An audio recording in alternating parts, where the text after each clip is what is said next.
जय माता रानी दोस्तों। माँ दुर्गा के 9 रूपों की कथा आज के इस वीडियो में हम आप सभी को सुनाने वाले हैं। दोस्तों, शास्त्रों के अनुसार सुख समृद्धि और अच्छे भविष्य के लिए न केवल नवरात्रि में बल्कि दुर्गा अष्टमी या प्रतिदिन माँ दुर्गा के 9 रूपों की पूजना जरूर करनी चाहिए। ज्यादातर घरों में माँ दुर्गा के किसी न किसी रूप में कुल देवी के रूप में पूजा की जाती है। ऐसे में यदि कोई व्यक्ति माँ दुर्गा के 9 रूपों की कथा नित्य नियमित रूप से सुनता है, उसकी सभी मनोकामनाएं पूर्ण होती हैं। अकाल मृत्यु और अनचाही विपत्तियां हमेशा के लिए समाप्त हो जाती हैं। देवी माँ की कृपा श्रोताओं पर सदा बनी रहती है। तो भक्तगण, आज मैं माँ दुर्गा के 9 रूपों की दुर्लभ और पौराणिक कथा सुनाने जा रही हूँ। तो आप सभी दोस्तों से इन कथा को बड़ी ही श्रद्धा और प्रसन्नचित मन से सुनिएगा। यदि आप इस पवित्र कथा को सुन रहे हैं तो पूरा सुनिएगा। कथा को आधा अधूरा छोड़कर जाने से माँ दुर्गा का अपमान माना जाएगा। प्रिय श्रोताओं, माँ के चरणों का ध्यान करते हुए कथा का रसपान करें। माता दुर्गा के प्रथम रूप माँ शैलपुत्री की कथा। माँ दुर्गा अपने पहले स्वरूप में शैलपुत्री नाम से पूजी जाती हैं। पर्वतराज हिमालय की पुत्री होने के कारण इनका नाम शैल पड़ा। अपने पूर्व जन्म में यह प्रजापति दक्ष की कन्या के रूप में उत्पन्न हुई थी। तब इनका नाम सती था। इनका विवाह भगवान शिव से हुआ था। एक बार प्रजापति दक्ष ने बहुत ही बड़ा विशाल यज्ञ किया, जिसमें उन्होंने समस्त देवताओं को निमंत्रण दिया, अपितु उन्होंने शिव जी को निमंत्रण नहीं दिया। देवी सती ने जब सुना कि उनके पिता एक अत्यंत विशाल यज्ञ का अनुष्ठान कर रहे हैं, तब वहां जाने के लिए उनका मन विचलित हो उठा। अपनी यह इच्छा उन्होंने भगवान शिव को बताई। तब भगवान शिव ने कहा कि हे प्रिय, प्रजापति दक्ष ने किसी कारणवश हमसे रुष्ट हैं। अपने यज्ञ में उन्होंने समस्त देवताओं को निमंत्रण दिया है, किंतु हमें जानबूझकर नहीं बुलाया है। ऐसी स्थिति में तुम्हारा वहां जाना किसी भी प्रकार से अच्छा नहीं होगा। भोलेनाथ के इस उपदेश से सती का मन शांत नहीं हुआ। पिता का यज्ञ देखने और वहां पर जाकर माता और बहनों से मिलने की उनकी व्यग्रता किसी भी प्रकार से कम नहीं हो सकी। माता सती के हठ को देखकर शिवजी कुछ नहीं कर सके और माता सती पिता के घर पहुंच गई। पिता के घर पहुंचकर उन्होंने देखा कि कोई भी उनके आदर और प्रेम से बातचीत नहीं कर रहा। केवल उनकी माता ने ही उन्हें स्नेह से गले लगाया। परिजनों के इस व्यवहार से देवी सती को बहुत दुख हुआ। उन्होंने यह देखा कि वहां भगवान शिव के प्रति तिरस्कार का भाव भरा हुआ है। दक्ष ने उनके प्रति कुछ अपमानजनक शब्द भी कहे। यह सब देखकर माता सती का हृदय ग्लानि और क्रोध से संतप्त हो गया। उन्होंने सोचा कि परमेश्वर भोलेनाथ की बात न मानकर यहाँ आकर मैंने बहुत बड़ी गलती की है। वह अपने पति भगवान शिव के इस अपमान को न सह सके और उन्होंने अपने इस रूप को तत्काल वहीं योग अग्नि द्वारा जलाकर भस्म कर दिया। वज्रपात्र के समान इस दारुण दुखद खतना को सुनकर शिवजी क्रुद्ध हो गए। उन्होंने अपने गणों को भेजकर दक्ष के उस योग का पूर्ण विध्वंस कर दिया। सती ने अग्नि द्वारा अपने शरीर को भस्म कर दिया। अगले जन्म में शैलराज हिमवान की पुत्री के रूप में जन्म लिया। वह शैलपुत्री के नाम से विख्यात हुई। पार्वती हेमवती उन्हीं नाम से है। प्रिय भक्तगणों, इस जन्म में भी शैलपुत्री देवी का विवाह भगवान शिव के साथ ही हुआ है। ऐसा कहा जाता है कि नवरात्रि के प्रथम दिन यानी प्रतिपदा के दिन जो भी भक्तगण माँ शैलपुत्री के दर्शन करता है, उनकी कथा को सुनता है, तो उनके समस्त वैवाहिक जीवन के कष्ट दूर हो जाते हैं। माँ शैलपुत्री का वाहन वृषभ है। उनके बाएं हाथ में कमल और दाएं हाथ में त्रिशूल रखता है। प्रिय भक्तगणों, प्रेम से बोलिए माता शैलपुत्री की जय। ब्रह्मचारिणी की बड़ी ही दुर्लभ तथा पौराणिक कथा। दोस्तों, ब्रह्मचारिणी देवी का स्वरूप पूर्ण ज्योतिर्मय एवं अत्यंत ही भव्य है। उनके दाहिने हाथ में जप की माला और बाएं हाथ में कमंडल रहता है। अपने पूर्व जन्म में जब यह हिमालय के घर पुत्री के रूप में उत्पन्न हुई थी, तब नारद जी के उपदेश से उन्होंने भगवान शंकर जी को पति के रूप में प्राप्त करने के लिए अत्यंत ही कठिन तपस्या की थी। इसी दुष्कर तपस्या के कारण इन्हें तपछारी अर्थात ब्रह्मचारिणी के नाम से भी जाना जाता है। 1000 वर्ष उन्होंने केवल फल फूल खाकर व्यतीत किए। 100 वर्षों तक केवल शाक से निर्वाह किया और कुछ दिनों तक कठिन उपवास रखते हुए खुले आकाश के नीचे वर्षा और धूप के भयानक कष्ट सहे। इस कठिन तपस्या के बाद 3000 वर्षों तक केवल जमीन पर टूटकर गिरे हुए बेलपत्रों को खाकर वह भगवान शिव जी की आराधना करती रहीं। इसके बाद उन्होंने सूखे बेलपत्र को खाना भी छोड़ दिया। कई हजार वर्षों तक निर्जल और निराहार रहकर तपस्या करती रहीं। प्रिय भक्तगणों, पत्तों को भी खाना छोड़ देने के कारण उनका नाम अपर्णा भी पड़ गया। इनकी इसी तपस्या से तीनों लोकों में हाहाकार मच गया। देवता, ऋषि, सिद्धगण, मुनि सभी ब्रह्मचारिणी देवी की इस तपस्या को अभूतपूर्व बतलाते हुए उनकी सराहना करने लगे। अंत में पितामह ब्रह्मा जी ने आकाशवाणी के द्वारा उन्हें संबोधित करते हुए प्रसन्न स्वर में कहा, हे देवी, आज तक किसी ने भी ऐसी कठिन तपस्या नहीं की थी। ऐसे तपस्या से ही संभव था। तुम्हारे इस अलौकिक कृत्य की चतुर्दिक सराहना हो रही है। तुम्हारे मनोकामना परिपूर्ण होगी। भगवान चंद्रमौली शिव जी तुम्हें पति के रूप में प्राप्त होंगे। अब तुम तपस्या से विरत होकर घर लौट जाओ। शीघ्र ही तुम्हारे पिता तुम्हें बुलाने आ रहे हैं। प्रिय भक्तगणों, माँ ब्रह्मचारिणी के इस कठोर तपस को देखते हुए भगवान शिव जी ने कई बार उनकी परीक्षा भी ली। उस परीक्षा में देवी माँ उत्तीर्ण हुई और इससे प्रसन्न होकर महादेव भगवान भोलेनाथ ने माता ब्रह्मचारिणी को अपनी अर्धांगिनी स्वीकार किया, उन्हें आशीर्वाद दिया तथा उनसे विवाह किया। माँ दुर्गा का यह दूसरा स्वरूप श्रोताओं और श्रद्धों की अत्यंत फल देने वाला है। माता ब्रह्मचारिणी की जय हो। ओम नमः शिवाय। दोस्तों, माँ चंद्रघंटा की पौराणिक कथा। अपनी कठोर तपस्या से भगवान शिव को वापस जीतने के बाद देवी पार्वती राजा के महल में लौट आई। राजा हिवा और देवी मैनावती अपनी पुत्री को अपनी तपस्या में सफल देखकर बहुत प्रसन्न होते हैं। शिव और पार्वती के विवाह का दिन आ गया। सभी देवता इस बात से बहुत ही खुश थे कि उनके भगवान का विवाह हो रहा है। भगवान शिव के सभी गण उनकी बारात के साथ राजा हिवा के महल में गए।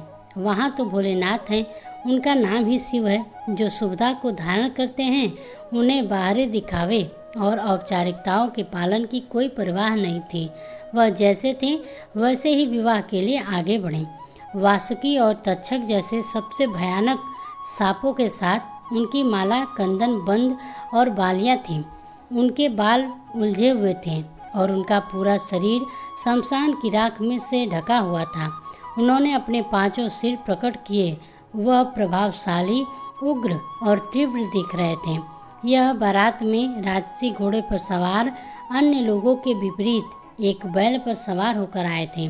मैना देवी माता पार्वती की माँ, जो अपनी दामाद पर नजर डालने की उम्मीद से प्रतीक्षा कर रही थी, भगवान शिव के प्रकट होने पर हैरान और निराश हो गई।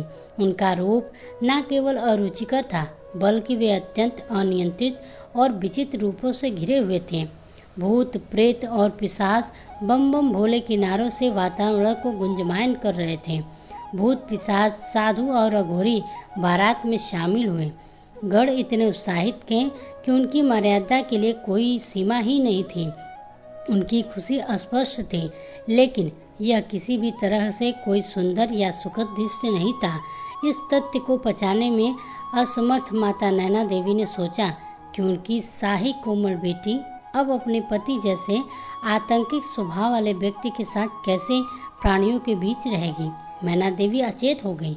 देवी पार्वती ने शिव तत्व से गहरा आत्मसात कर लिया था और जैसा कि हमने उनके ब्रह्मचारिणी रूप से देखा, वह सप्त ऋषियों के लिए शैव सिद्धांत की गुरु भी थी।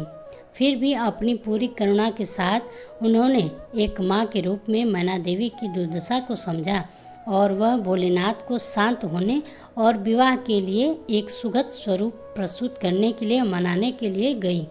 देवी पार्वती ने स्वयं शिव जी के तीव्र रूप से मेल के लिए क्षण भर के लिए उग्र रूप धारण कर लिया। उनके सब हाथों में विभिन्न शस्त्र थे और उनके मुकुट पर एक घंटी के आकार का चंद्रमा था। देवी के इस रूप को चंद्रघंटा के रूप में पूजा जाता है।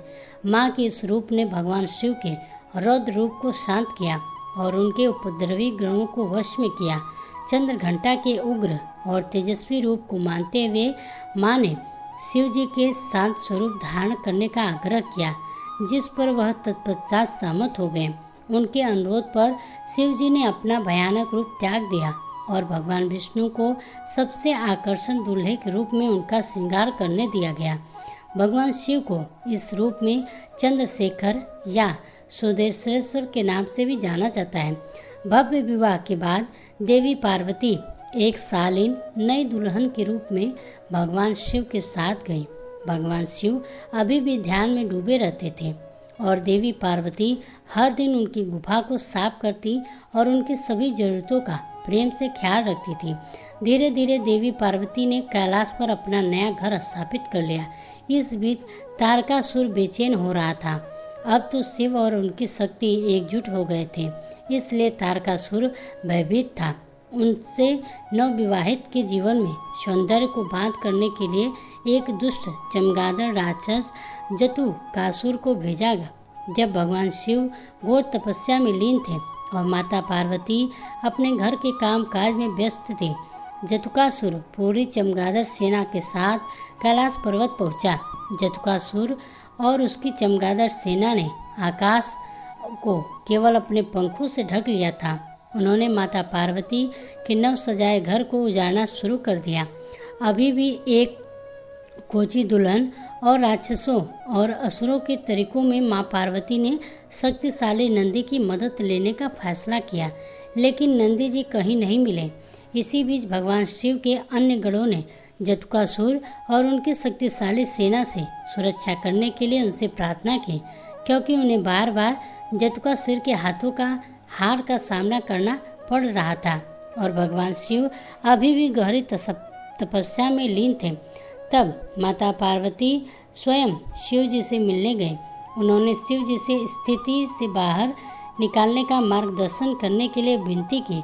फिर भी अपने तप से विचलित न होते हुए भगवान शिव ने उन्हें भीतर से सशक्त करने का निर्णय लिया। भगवान शिव ने अपनी साधना में लीन थे।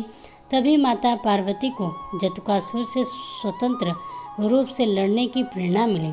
उन्होंने अकेले जटाकासुर से युद्ध करने का फैसला किया। वह गुफा से बाहर निकली और उन्होंने देखा कि आकाश में अभी भी अंधेरा था, जो कि चमगादड़ के पंखों से ढका हुआ था। उन्होंने चंद्रदेव से प्रार्थना की कि वह उनके लिए युद्ध के मैदान को रोशन करने के लिए उनके माथे पर विराजमान हों।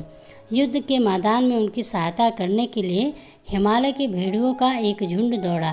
देवी पार्वती को जल्द पता चल गया कि जटाकासुर आकाश में चमगादड़ द्वारा सक्रिय था, इसलिए वह युद्ध के मैदान में एक विशाल घंटा लेकर आए।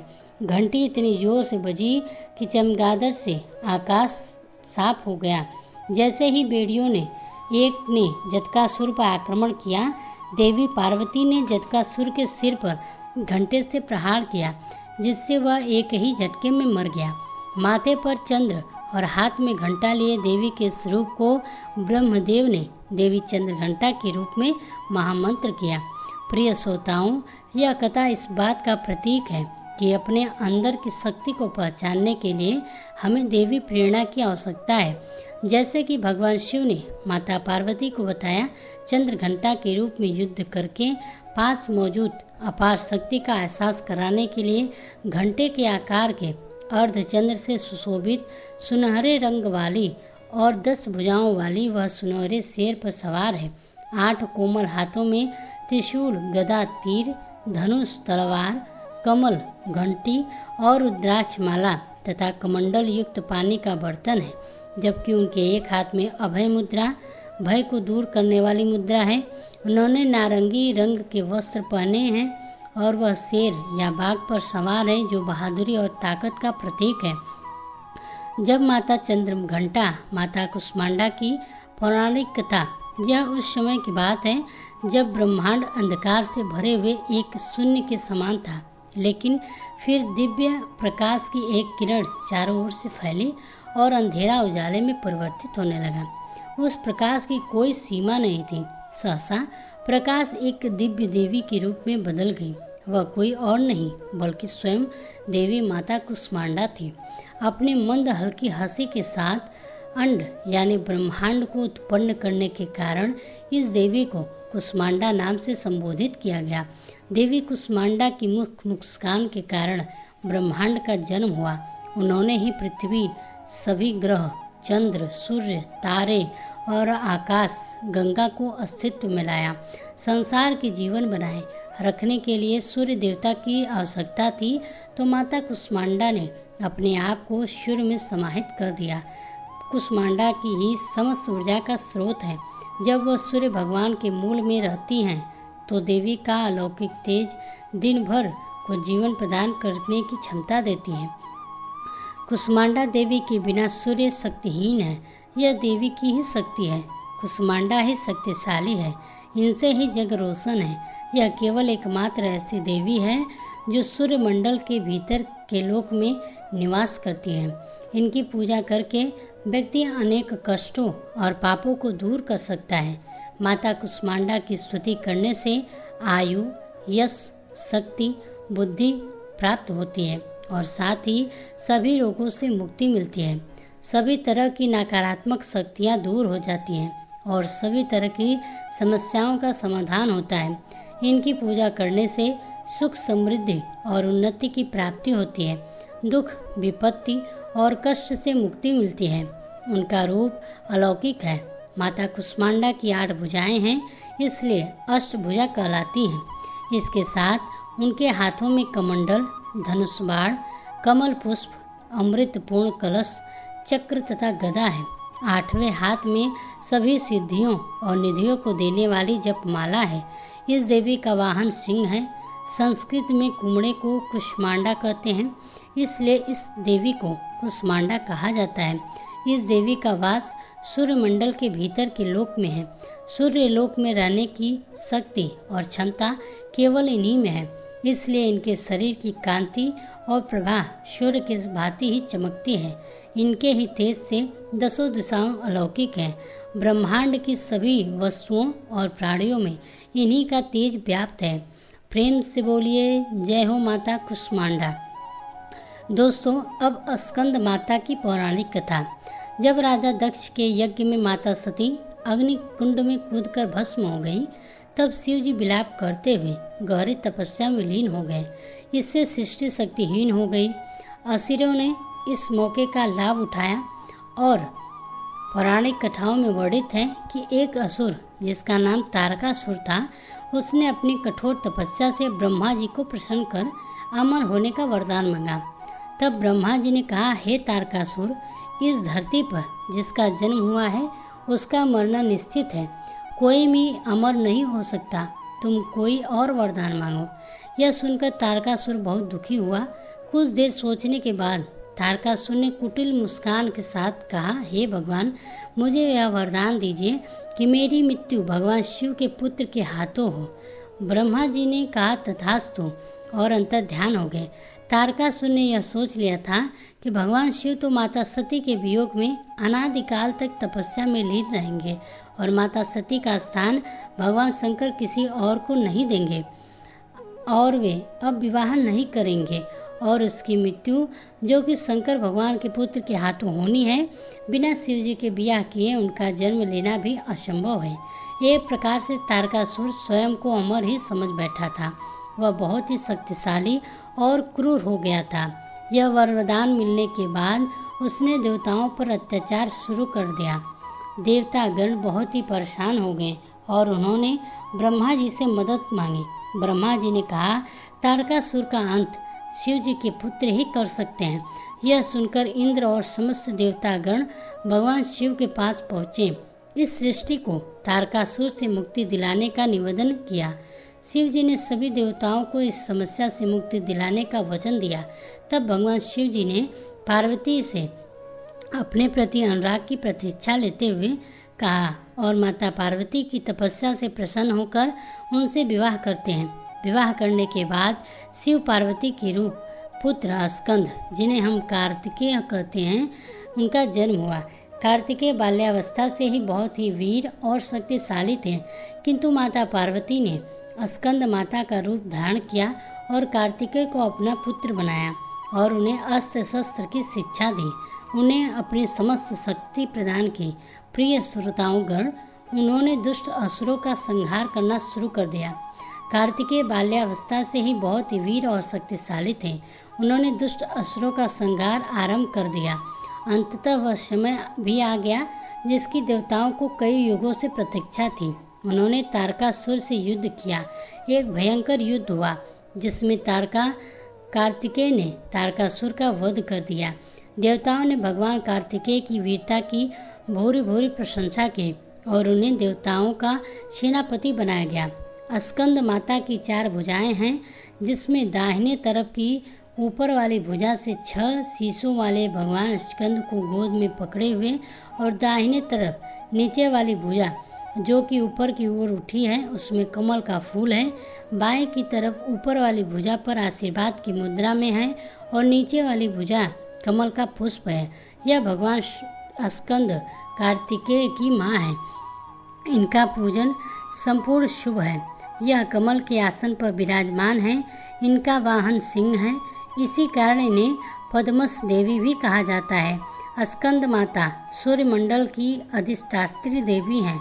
इनका उपासक अलौकिक तेज और क्रांति से युक्त होता है। स्कंद माता की उपासना से भक्तों की सभी इच्छाएं पूर्ण होती हैं और मोक्ष का मार्ग सुलभ होता है। स्कंद माता का मुख्य मंत्र इस प्रकार है: चंद्रवीरा चंद्रमाया च मुंड प्रजनिता नमाम च देवसी च कामचरण विग्राम। एक बार प्रेम से बोलिए स्कंद माता की जय। दोस्तों, अब आइए सुनते हैं कात्यायनी माता की पौराणिक कथा।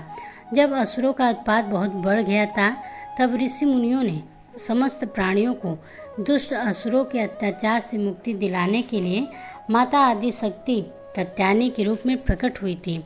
कात्य नामक एक प्रसिद्ध ऋषि थे। इन्हीं कात्य ऋषि के गोत्र में अति प्रसिद्ध महर्षि कात्यायन का जन्म हुआ।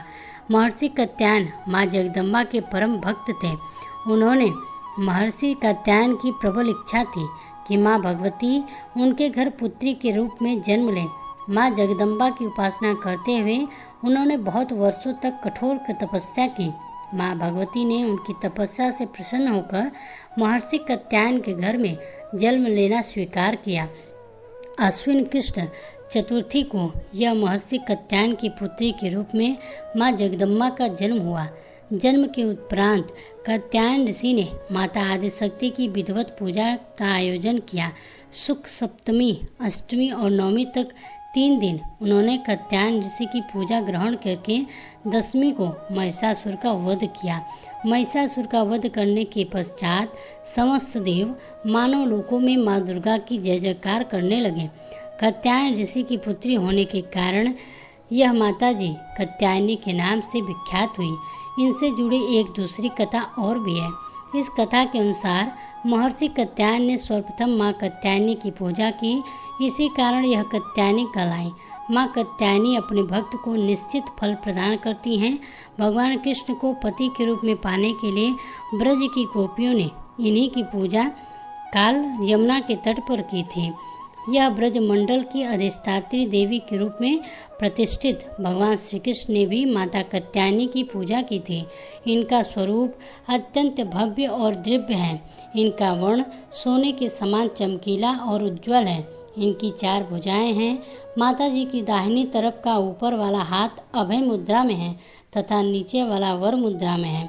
बाएं तरफ के ऊपर वाले हाथ में तलवार और नीचे वाले हाथ में कमल पुष्प सुशोभित है। इनका वाहन सिंह है। इनकी भक्ति को परिपूर्ण आत्मदन करने वाले ऐसे भक्त को सहज भाव से माँ कात्यायनी के दर्शन प्राप्त होते हैं। माँ कात्यायनी की भक्ति और उपासना द्वारा मनुष्य को बड़ी ही सबलता से अर्थ, धर्म, काम और मोक्ष की प्राप्ति होती है। उसके रोग, शोक, संताप, भय आदि सर्वथा नष्ट हो जाते हैं। तो दोस्तों एक बार फिर से प्रेम से बोलिए जय माता दुर्गा, जय माता शेरावाली, ओम नमः शिवाय। माता कालरात्रि की पौराणिक कथा। दोस्तों पौराणिक कथाओं के अनुसार शुंभ, निशुंभ और रक्तबीज नामक 3 दुष्ट दैत्य थे। इन तीनों ने मिलकर तीनों लोकों में हाहाकार मचा दिया था। समस्त प्राणियों और देवताओं के सामने जीवन संकट उत्पन्न हो गया। इन दुष्ट दैत्यों के बल के आगे कोई भी अस्त्र शस्त्र नहीं टिक पा रहा था। अंत में परेशान होकर सभी देवतागण भगवान शिव के पास पहुँचे और उनसे समस्त प्राणियों और अपने प्राणों की रक्षा की गुहार लगाई। भगवान शिव ने देवताओं की व्यवस्था को समझते हुए उन्हें शीघ्र ही इस संकट से मुक्ति दिलाने का एवं समस्त प्राणियों की सुरक्षा का वचन दिया। शिव जी को पता था कि इन दैत्यों का संहार माता पार्वती ही कर सकती हैं। तत्पश्चात भगवान शिव ने माता पार्वती से कहा कि हे देवी, आप आदि शक्ति जगत जननी हैं। आपकी तेज का सामना तीनों लोकों में कोई नहीं कर सकता। आप इस दुष्ट राक्षसों का वध करके इस सृष्टि की रक्षा करें। शिव जी की आज्ञा पाकर माता पार्वती ने दुर्गा देवी का रूप धारण किया और शुंभ, निशुंभ एवं रक्तबीज का वध करने निकल पड़ी। मगर उन दानवों को समाप्त करने के एक विकराल समस्या थी। रक्तबीज को यह वरदान मिला हुआ था कि जहाँ भी उनके रक्त की एक भी बूंद नीचे गिरेगी, वहाँ रक्तबीज जैसा दूसरा दानव उत्पन्न हो जाएगा, जिसके कारण उसका वध करना अत्यंत ही कठिन हो जाता है। माँ दुर्गा ने दानवों की सेना का संहार करना आरंभ कर दिया। भीषण युद्ध हो रहा था। ऐसा लगता था जैसे पृथ्वी रक्त से लाल हो जाएगी। माँ दुर्गा अपने सिंह पर सवार होकर के दानवों के दल में प्रलय मचा रही थी। उनकी रुद्र रूप को देखकर दानव भय से कांप रहे थे। चारों तरफ रक्त और लाशों के ढेर लग गया था। सभी दानव काल के गले में समा गए, मगर असली कार्य तो रक्त बीज का वध करना था। प्रिय श्रोताओं, माँ दुर्गा जब भी रक्त बीज का प्रहार करती, वह हंसने लगता और जहाँ भी धरती पर उसका रक्त गिरता, सैकड़ों रक्त बीज पुनः उठकर माता से युद्ध करने लगते। माता समझ गई कि इसका वध करने के लिए इसका रक्त भूमि पर नहीं गिरने देना है। आदि शक्ति माता दुर्गा ने उसी क्षण अपने तेज से माँ कालरात्रि को उत्पन्न किया और जैसे ही माँ दुर्गा ने रक्त बीज का सिर काटा, कालरात्रि ने उसका रक्त नीचे गिरने से पहले ही अपने मुख में भर लिया और दूसरा रक्त बीज उत्पन्न ही नहीं हो सका। इस प्रकार माँ दुर्गा के स्वरूप कालरात्रि प्रकट हुई और रक्त बीज का वध हुआ। तभी से माँ कालरात्रि देवी के 7वें स्वरूप में स्थापित हुई। प्रिय भक्तगणों, इस दिन जो भी साधक व्रत करता है और माता की कथा का श्रवण करता है, उनका पूजन करता है, उसके लिए ब्रह्मांड की समस्त सिद्धियों का द्वार खुलने लगता है। उसके समस्त पापों और विघ्नों का नाश हो जाता है। उसे अभय पूर्ण की प्राप्ति होती है।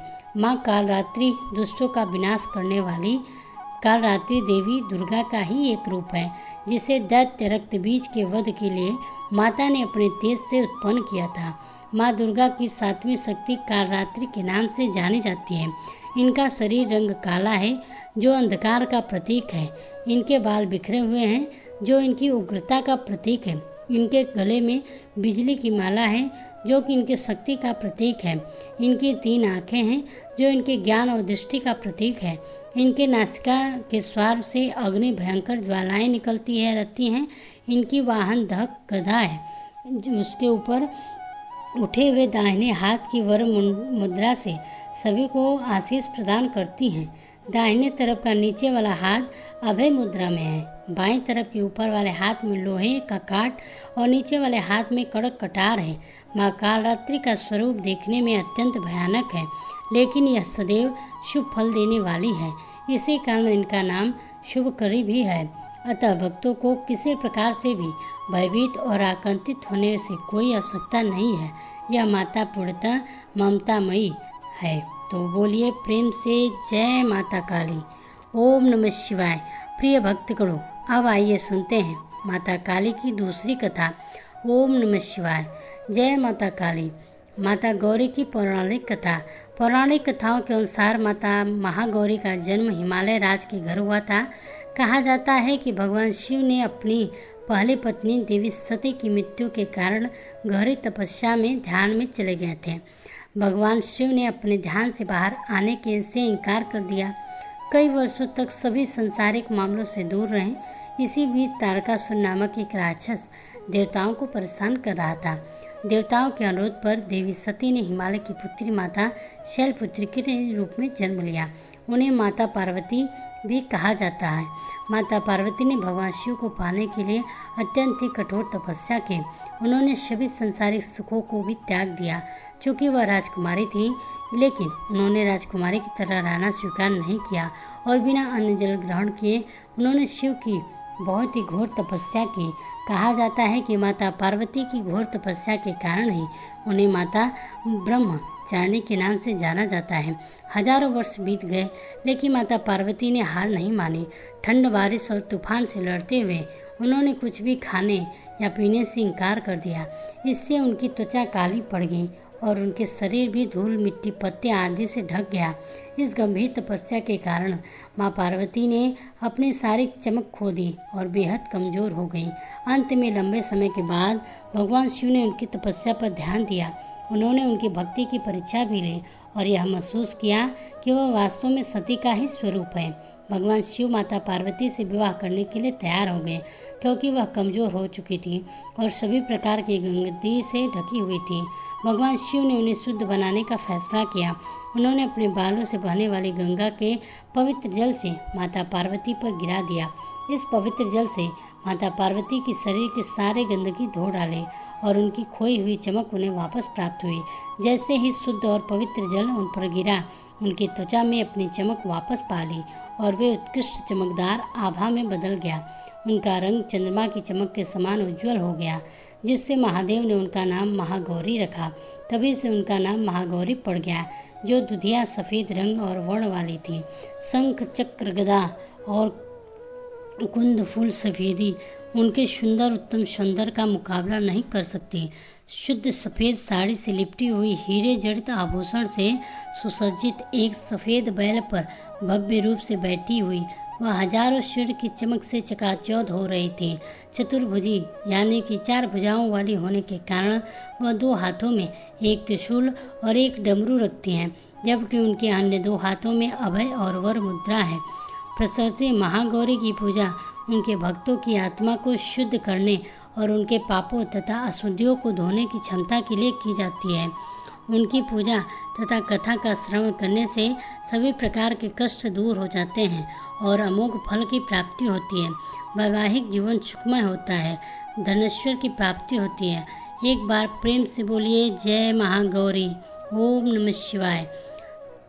सिद्धिदात्री की पौराणिक कथा। एक समय पर जब सृष्टि में अंधकार छा गया, तब एक दिव्य शक्ति ने जन्म लिया, जो महाशक्ति के अलावा और कोई नहीं था।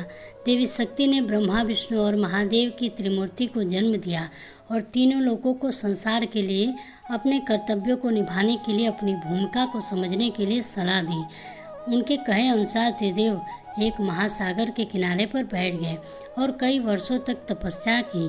तब माँ देवी ने सिद्धिदात्री के रूप में उन्हें दर्शन दिए और तीनों लोगों को अपनी शक्तियों के रूप में पत्नी दी, ताकि वे लोग उनकी मदद से सृष्टि रचना का कारोबार कर सकें। धीरे धीरे सृष्टि में जब सब कुछ निर्माण हुआ, तब माँ सिद्धिदात्री की कृपा से सृष्टि की रचना, पालन और संहार का कार्य संचालित हुआ। उस समय भगवान शिव ने माता सिद्धिदात्री की कठोर तपस्या करके 8 सिद्धियों को प्राप्त किया था। साथ ही माँ सिद्धिदात्री की कृपा से भगवान शिव का आधा शरीर देवी का हो गया। वह श्री अर्धनारीश्वर कहलाएं। माँ दुर्गा का यह अत्यंत शक्तिशाली स्वरूप है। इस ब्रह्मांड की शक्ति देवी दुर्गा है, जिन्होंने समय समय पर विभिन्न रूप धारण करके प्रकृति और सृष्टि के संरक्षण का कार्यभार संभाला। जब किसी दैत्य के सामने देवताओं के युद्ध कौशल कम पड़ जाया करते थे, तो स्वयं माँ आदिशक्ति भवानी सिद्धिदात्री अपने पुत्रों का रक्षण करती थी।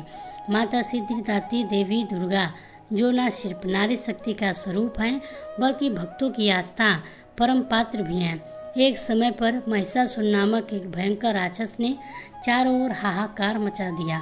वह जहाँ पर मौत का नाच नचाता था, से भयभीत होकर ऋषियों ने यज्ञों में विघ्न उत्पन्न करते थे। महिषासुर को वरदान प्राप्त था कि कोई भी देव, पशु या नर उसका वध नहीं कर सकता, इसलिए स्वयं त्रिदेव भी उसे मारने से असमर्थ थे। निरंकुश दैत्य राज महिषासुर ने अपने वरदान को कवच के रूप में उपयोग करते हुए देवलोक में अपना आधिपत्य जमा लिया और देवों को वहां से निकलकर फेंक दिया। देवताओं की यज्ञ भार को उसने अपने वश में कर लिया। दैत्यराज से परेशान होकर सभी देवता त्रिगण के पास गए, उनकी स्तुति करने लगे। सभी देवताओं के मुख पर चिंता का कारण त्रिदेव पहले ही जानते थे। यह सब हाल जानकर भगवान शिव मुस्कुराए और बोले, हे नारायण, अब समय है कि हम सभी अपने तेज से इस जगत की रक्षिका देवी दुर्गा का आवाहन करें। यह सुनकर स्वयं ब्रह्मदेव और नारायण ने भी भरी। इसके बाद स्वयं भगवान शिव, भगवान विष्णु और ब्रह्मदेव ने शरीर के तेज से उत्पन्न और वह एक जगह आकर मिल गया। इसके बाद वहां जितने भी देवता उपस्थित थे, सभी के शरीर से महातेज उत्पन्न हुआ और सभी त्रिदेव उस परम तेज में आ मिले। उस दिव्य तेज ने एक सुंदर स्त्री का रूप लिया। महादेव के तेज से माता का मुख, नारायण के तेज से 8 भुजाएं, ब्रह्मदेव के तेज से चरण पादुकाएं, कभी मैली न होने वाले वस्त्र और मुकुट दिए। वरुण ने शंख, हिमालय ने माता को सवारी के रूप में सिंह और इसी प्रकार देव शिल्पी विश्वकर्मा ने माता को दिव्य और शस्त्र निर्माण करके दिए। माता का यह स्वरूप अत्यंत तेजस्वी और भयंकर था। देवी के इस विशाल और भयंकर स्वरूप को देखकर सभी देवताओं ने आंखें बंद कर उनकी स्तुति करने लगे तथा देवी पर पुष्प वर्षा की। माता ने प्रसन्न होकर कहा, हे देव, कहो मेरा प्रादुर्भाव किस प्रयोजन से किया है? मैं अत्यंत प्रसन्न हूँ, मुझे बताओ, मैं तुम्हारी समस्याओं का हल जरूर दूंगी। जिसके बाद देवताओं ने सारा हाल कर सुनाया। इसके बाद राक्षस क्षेत्र में माता ने विकराल रूप धारण करके दैत्यराज की सेना का विध्वंस किया और बाद में महिषासुर को भी मार दिया। इसी तरह से पूर्व समय में दुर्गम नामक एक महाबली असुर था, जिसने भगवान ब्रह्मा की कठोर तपस्या करके अद्भुत वरदान प्राप्त किया। वरदान के प्रादुर्भाव से दुर्गम ने वेदों का हरण कर लिया, जिससे सारी धार्मिक क्रियाएं और भावनाएं लुप्त हो गईं। दुर्गम ने अहंकार के वश होकर संसार को अपमानित किया और पीड़ित कर रखा था। घोर अकाल पड़ गया। जीवन और जल के लिए छटपटा रहे तीनों लोकों में त्राही त्राही मची थी। देवता भी यह सब देखकर डरे हुए थे। सभी देवता माँ भवानी के शरण में गए और प्रार्थना करने लगे। माँ भवानी ने, हे माँ सिद्धिदात्री, आप असुरों का संहार करने वाली हैं। अपने शुंभ निशुंभ, चंड मुंड, कपट, महिषासुर आदि दैत्यों का वध कर हमारी रक्षा की है। हे माता, आपने हमें आशीर्वाद दिया था कि जब भी हम पर संकट आएगा आप हमारा उद्धार करेंगे। उसी प्रकार से हे भगवती दुर्गा, आप इस दुर्गम का वध कर हमारी रक्षा कीजिए। देवताओं की विनती से प्रसन्न होकर माँ भगवती ने जल की अनन्य धाराएं प्रवाहित कर चारों ओर जल ही जल प्रवाहित कर दिया। गायों के लिए घास और अन्य जीवों के जल से तृप्त किया। समस्त संसार की रक्षा कर सुरक्षा चक्र का घेरा बनाकर स्वयं बाहर बैठ गए। दुर्गम ने जब यह सब देख चिंतित होकर देवी माँ पर असुरों की सेना ने आक्रमण कर दिया।